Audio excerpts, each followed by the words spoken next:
Hello दोस्तों। आपका एक बार फिर से स्वागत है हमारे चैनल द मिडनाइट क्लब में। आज हम 90s के एक popular Japanese horror thriller anime movie perfect blue की एक्सप्लेनेशन करने जा रहे हैं। इस मूवी की कहानी कहीं ना कहीं आपकी, हमारी, हम सब की लाइफ से थोड़ी बहुत जुड़ी हुई भी है।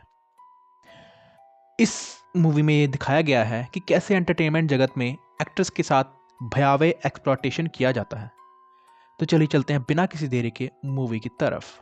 दोस्तों, वीडियो शुरू करने से पहले अगर आपको हमारी ये वीडियो अच्छी लगे तो लाइक, सब्सक्राइब और शेयर करना मत भूलिएगा। हम आपके लिए आगे और भी ऐसे हॉरर थ्रिलर मूवीज़ की एक्सप्लेनेशन लेकर आते रहेंगे।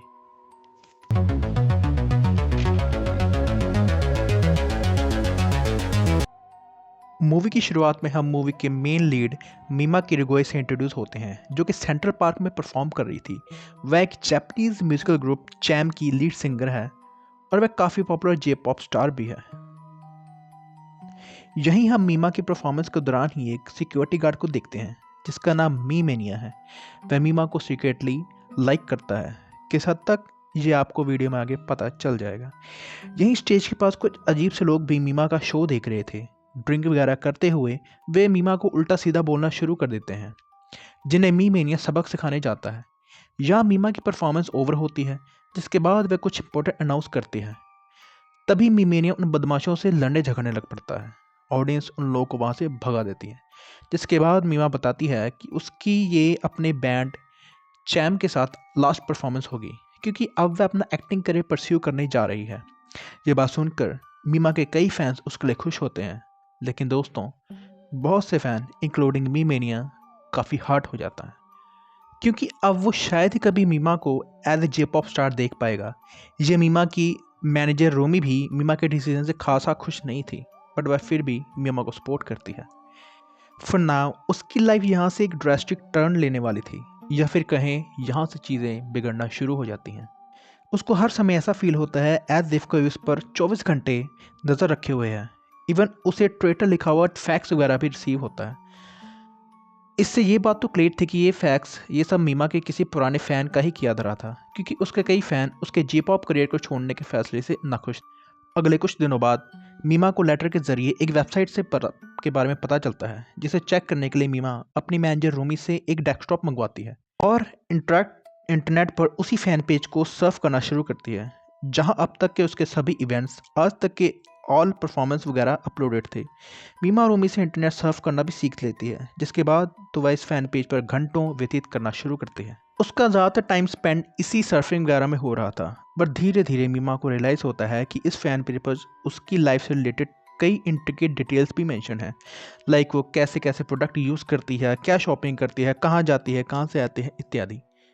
अब जिस तरह की डिटेल्स गहराइयों में ये वेबसाइट जा रही थी, उससे मीमा अनकंफर्टेबल महसूस करना शुरू कर देती है। इनफैक्ट इस वेबसाइट पर यह भी मेंशन था कि ट्रेन से उतरने से पहले वह प्लेटफॉर्म पर सबसे पहले कौन सा पैर रखती है।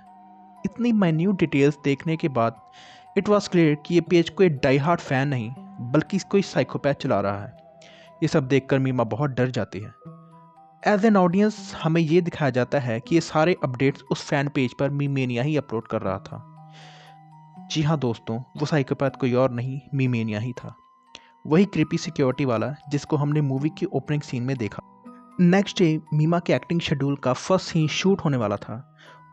उसे ये जान के हैरानी होती है कि उसका सीन बस एक लाइन का ही था। उसका कोई खासा इंपॉर्टेंट रोल नहीं था।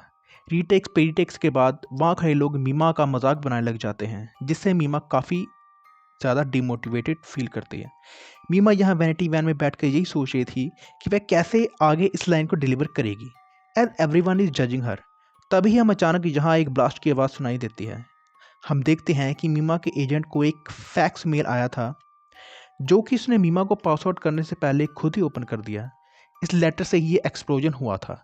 इसका मतलब समझे गया, ये लेटर मीमा को हर्ट करने के पर्पज से ही भेजा गया था।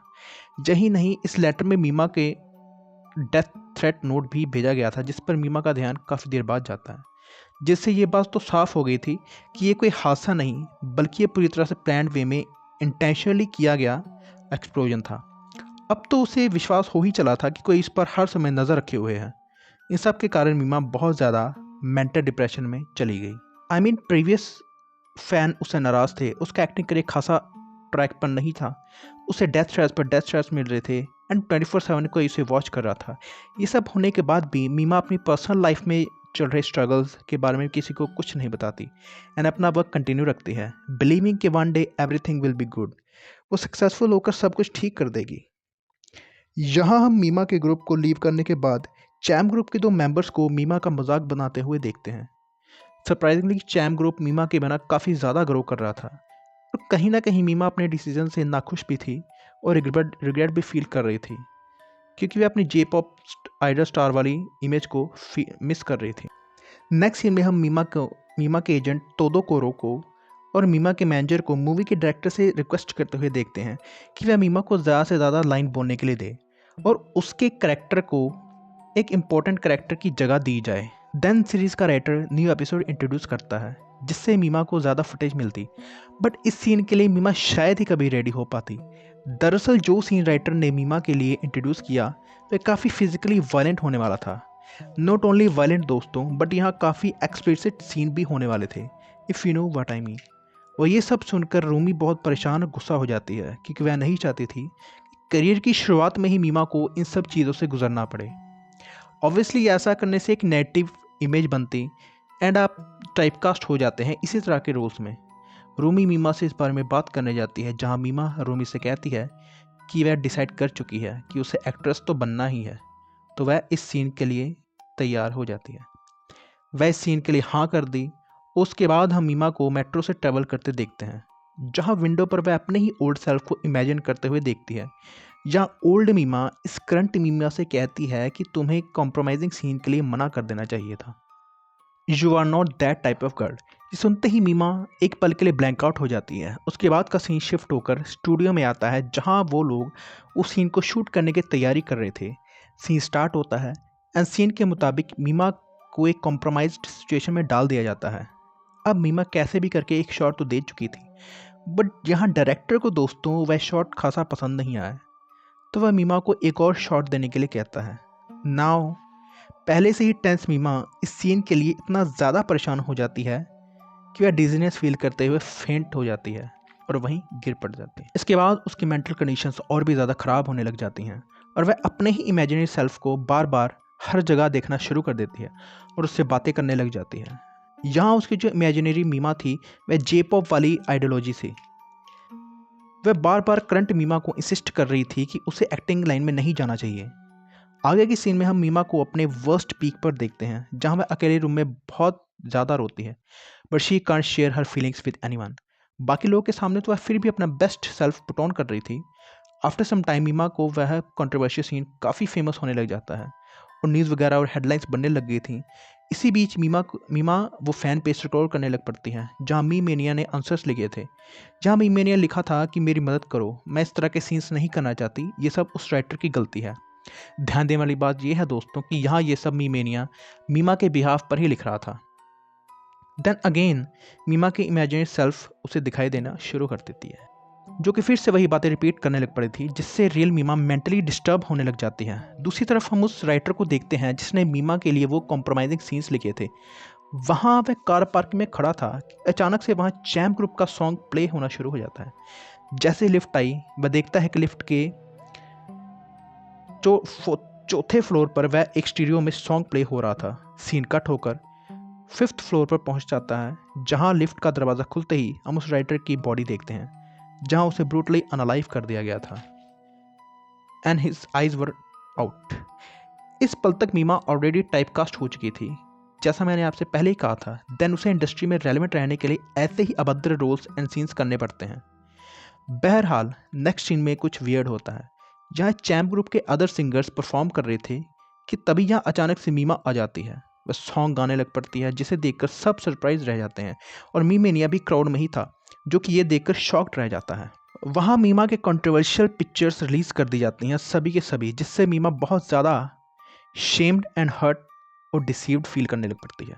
यहाँ हम मी मेनिया को भी परेशान देखते हैं। वह नहीं चाहता था कि उसकी फेवरेट जे पॉप आइडल को कोई इस तरह से देखे, तो वह शहर से सारी मीमा के कंट्रोवर्शियल पिक्चर्स वाली मैगजीन खरीद कर अपने पास रख लेता है। मीमा के हेलुसिनेशंस इतने बढ़ गए थे कि एक दिन तो वह चैम ग्रुप के सिंगर्स को रेस्टोरेंट बार में खाना खाते देखती है और वह खुद को उनके साथ ही इमेजिन करना शुरू कर देती है, लाइक कि वो उनको टीज कर रही हो। मीमा अपनी इमेजिनरी मीमा का पीछा करना शुरू करती है एंड भागते भागते गिर जाती है, जिससे उसे काफ़ी हर्ट भी होता है। देन आफ्टर सम टाइम वह अपनी मैनेजर रूमी से मिलती है, जो उसको मोटिवेट करने का प्रयास करती है दोस्तों। उसे समझाती है कि उससे अपने फ़ैन पेज पर ज़्यादा ध्यान नहीं देना चाहिए, क्योंकि वहाँ एक फ़ैन नेगेटिव फीडबैक से ही परेशान हो रही है। तभी मीमा होश में आती है और स्वयं को एक सीन के शूट पर पाती है। जी हाँ दोस्तों, एक्चुअल में वह रूमी से मिली ही नहीं थी। उसकी मेंटल स्टेट इतनी ज़्यादा ख़राब हो चुकी थी कि वह जागते हुए भी चीज़ों को इमेजिन करना शुरू कर दी। यहाँ तक कि सिचुएशन तक को वह इमेजिन करती है। क्या रियल है क्या ड्रीम है, उससे अब ये समझ पाना बहुत मुश्किल हो रहा था, एंड हमारे लिए भी, कि अब तक हमने देखा वह रियल था भी या नहीं। खैर सीन यहाँ शिफ्ट होकर उस कैमरामैन तक जाता है जो मीमा के कंट्रोवर्शियल पिक्स खींचता था। यहाँ पिज़्ज़ा गाय की ड्रेस में एक लड़की आती है जो उसे कैमरामैन पर अटैक कर देती है, and for our complete shock वह लड़की कोई और नहीं मीमा ही थी। मीमा उस कैमरामैन की आंखें पॉप आउट कर देती है, उसे स्टैब करके अनलाइव कर दी। अचानक मीमा अपने बेड पर उठती है और उसे ऐसा फील होता है कि एज इफ उसने ये सब नाइटमेयर में देखा हो।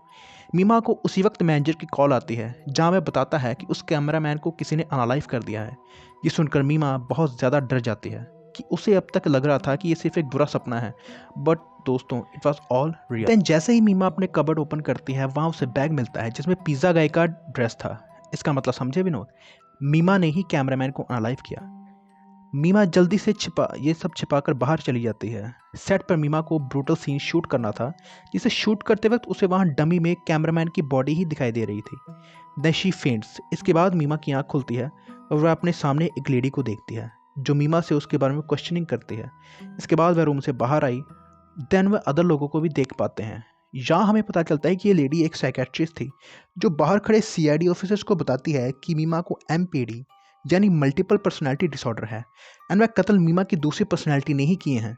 तभी यहाँ हम एक अप्लॉज करते हुए लोगों को देख पाते हैं, and then we know that कि ये सब एक सीन का शूट ही था जिसे मीमा अच्छी तरह से परफॉर्म कर पाई। सब उसकी एक्टिंग से खुश थे। रूमी यहाँ आती है और मीमा से कहती है कि वह मीमा से बहुत खुश है। तभी वह चेंजिंग रूम की तरफ जाने लग पड़ते हैं, जहाँ उसे साइकेट्रिस्ट फिर से दिखाई देती है। तभी उसके जाते ही हॉल में मीमेनिया भी आ धमकता है। मीमेनिया जहाँ मीमा पर अटैक कर देता है और उससे कहता है कि वह रियल मीमा नहीं है। रियल वाइल तो जे-पॉप आइडल थी जिसे सब लव एंड अप्रिशिएट देते थे। मीमेनिया मीमा से कहता है कि वह उसे जान से मार देगा ताकि वह जे-पॉप मीमा की इमेज को और ख़राब ना कर सके। मीमेनिया मीमा पर किसी तरह अटैक कर देता है। देन सेल्फ डिफेंस में मीमा भी काउंटर अटैक कर देती है। तभी मीमा को ढूंढते ढूंढते रूमी वहाँ आई। Then Mima explained her everything what happened, but to her utterly surprise यहाँ कोई था ही नहीं। द रूमी उसे समझाती है कि ये डे ड्रीम कर रही होगी। उसके बाद रूमी मीमा को उसके घर ले जाती है, जो आज काफ़ी क्लीन नज़र आ रहा था। मीमा यहाँ टोडोकोरो से बात करती है, and to our complete surprise हम यहाँ टोडोकोरो को भी अपने ऑफिस में अनलाइव पाते हैं। And same to same his eyes were also out. यही मीमेनिया की बॉडी भी पड़ी थी, विच मीन कि मीमा ने कोई डे ड्रीम नहीं किया। तभी मीमा रूम के अंदर से बाहर देखती है। देन शी रियलाइज कि उसका रूम था ही नहीं, ये तो कमरे का हूबहू कॉपी पेस्ट है। अचानक मीमा को अपने सामने रूमी दिखाई देती है, जो जे-पॉप वाली मीमा की तरह ही ड्रेसअप होकर वहाँ आई थी और ख़ुद को जे-पॉप वाली मीमा ही समझ रही थी। मीमा पूछती है कि रूमी उसके जैसे ड्रेसअप क्यों हुई पड़ी है। सरप्राइजली रीमा यहाँ बोलने लग पड़ती है कि रूमी तो यहाँ है ही नहीं। रूमी थक गई थी एंड वह घर चली गई है। मीमा तो कुछ समझ ही नहीं पा रही थी कि अचानक रूमी गाना गाने लग पड़ती है और वह मीमा से कहती है कि मैं एक जे-पॉप आइडल हूँ, तुम यहाँ बस एक फील्ड एक्ट्रेस हो, इसलिए तुम्हें मेरे रास्ते से हटना होगा। इतना कहते ही दोस्तों वह मीमा पर अटैक कर देती है। मीमा विंडो से बाहर जंप करके खुद की जान बचाती है, बट रूमी अगेन उसका पीछा करके उस पर अटैक कर दी। देन मीमा रूमी के सर पर से विग हटा देती है, जिससे रूमी को होश आ जाता है। बट जैसे ही रूमी वापस विग पहनने झुकती है, टूटे हुए ग्लास का पीस उसे लग जाता है और वह बुरी तरह से जख्मी हो जाती है। रूमी गिरते पड़ते रोड के ठीक बीच में आ जाती है। इससे पहले कि सामने से आती है ट्रक उसे टक्कर मारे, मीमा उसे बचा ली दोस्तों। दोनों रोड के किनारे बेहोश बेहाल पड़े हुए थे। अब यहाँ से कहानी कुछ मंथ आगे शिफ्ट होती है, जहाँ हम मीमा को एक मेंटल हॉस्पिटल में देखते हैं। यहाँ वह रूमी से मिलने आई हुई थी। यहाँ हम एज ए ऑडियंस जान पाते हैं कि रूमी धीरे धीरे बेटर हो रही है, बट वह मेजरली जे पॉप वाली आइडियोलॉजी में ही रहती थी, बट कभी कभार वह रूमी वाली पर्सनैलिटी में भी वापस लौट आती थी, विच मीन्स कि रूमी को MPD यानी मल्टीपल पर्सनैलिटी डिसऑर्डर था। मूवी के एंड में स्काई बिल्कुल साफ था, यानी कि परफेक्ट ब्लू, जो इस मूवी के टाइटल को पूरी तरह से संबोधित करता है। इसी मोड़ पर मूवी दी एंड हो जाती है। तो दोस्तों, ये थी popular horror and thriller Japanese anime perfect blue की एक्सप्लेनेशन। अगर हम यहाँ थ्योरीज की बात करें तो इंटरनेट पर इस मूवी से रिलेटेड बहुत थ्योरीज मौजूद हैं, लेकिन मैं यहाँ सिर्फ और सिर्फ एक या दो स्पष्ट थ्योरीज की बात ही करूँगा जो कि इस मूवी से 100% रिलेट करती है। फर्स्ट ऑफ ऑल, पहली थ्योरी ये बताती है कि ये सब कुछ रूमी का ही किया धरा था। वह बचपन से ही जे पॉप स्टार आइडल बनना चाहती थी, लेकिन किन्हीं कारणों की वजह से वैसा नहीं कर पाई। एंड जब उसे famous J pop star idol Mima के मैनेजर की पोस्ट मिली तो वह खुशी खुशी इस पोस्ट को स्वीकार कर ली। यही नहीं, उसने वहाँ पर अपना 101% भी दिया। लेकिन जब मीमा ने डिसाइड किया कि वह अपनी जे पॉप स्टार के करियर को छोड़कर एक्टिंग परस्यू करेगी तो रूमी बहुत ज़्यादा हर्ट हुई। यहाँ तक कि जब हम मीमा को एक्सप्रेसिव सीन शूट करते हुए देखते हैं जहाँ पर वह काफ़ी ज़्यादा मेंटली एंड फिजिकली अनकंफर्टेबल थी, तो वहीं पर्दे के पीछे रूमी बहुत ज़्यादा रो रही थी मीमा के लिए। मीमा की हालत पर वह बहुत ज़्यादा दुखी थी। या हम ऐसा कहें कि जो मीमा जिस मेंटल कंडीशन में थी, सेम टू सेम उससे ज़्यादा मेंटल कंडीशन रूमी की ख़राब हो चुकी थी। यही नहीं दोस्तों, ऑल मर्डर्स या ऐसा कहें कि लोगों को अनअलाइव भी रूमी नहीं किया था मीमा का भेष धार कर। यहाँ उसके साथ मीमेनिया भी जुड़ चुका था। जब वह मीमेनिया से मिलने गई होगी तो वह उसने पक्का मीमा के ही ड्रेसअप जैसा ही ड्रेसअप किया होगा, जिसे देखकर मीमेनिया को कन्विंस हो गया यही असली मीमा है। उसने मीमेनिया से ये कहा होगा कि मैं ही असली जे पॉप स्टार आइडल हूँ और जो एक्टिंग करियर परस्यू कर रही है वह कोई इम्पोस्टर है और तुम जाकर उसका काम तमाम कर दो। और मीमेनिया ऐसा ही करने गया होगा, लेकिन एक्सीडेंटली मीमा बच गई और उसका मुंह बंद करने के लिए और रूमी का ये राज सबके सामने ना आए, इसलिए रूमी ने ही उसको अनलाइव कर दिया होगा। यही नहीं, जो भी लोग मीमा के साथ जुड़े हुए थे जिन्होंने उसको इस एक्टिंग करियर के लिए को परस्यू करने के लिए मनाया होगा और इन अभद्र और एक्सप्रेसिव सीन पर चुप्पी साधी होगी, रूमी ने उन सब का सफाया कर दिया। दूसरी थ्योरी ये कहती है दोस्तों कि जब मीमा को वो फैन पेज मिला जिस पर मीमेनिया डेली टू डेली अपलोड करता था, तो इससे रूमी बहुत ज़्यादा खुश हो गई और उसके बाद उसके हाथ में एक ऐसा हथियार लग गया जिससे वह मीमा को अपने रास्ते से हटा सकती है हमेशा हमेशा के लिए और उसकी जगह जे पॉप स्टार आइडल की ज़िंदगी जी सकती है। इसलिए शायद उसने मीमेनिया को मनाया होगा कि वह और भी ज़्यादा एक्सप्रेसिव सीन्स या और भी ज़्यादा डिटेल्ड कंटेंट उस फैन पेज पर अपलोड किया करे। दोस्तों, यहाँ एक सीक्रेट थ्योरी भी निकल कर आती है कि जो सेकंड पर्सनैलिटी जो मीमा की जिसको वह इमेजिन कर रही थी, वह ज़्यादातर टाइम रूमी ही थी जो उसको टीज कर रही थी, जो उसे दिखाई दे रही थी। यहीं जब अचानक से चैम ग्रुप के चलते हुए शो में मीमा आती है तो वह मीमा नहीं बल्कि रूमी ही थी जो मीमा की तरह ड्रेसअप होकर वहां आई थी गाना गाने के लिए। तो दोस्तों, ये थी इस मूवी की थ्योरीज। अगर आपको हमारी ये वीडियो अच्छी लगी तो लाइक, सब्सक्राइब में शेयर करना मत भूलिएगा। हम आपके लिए और भी ऐसे मज़ेदार हॉरर थ्रिलर कंटेंट लेकर आते रहेंगे। तब तक के लिए धन्यवाद।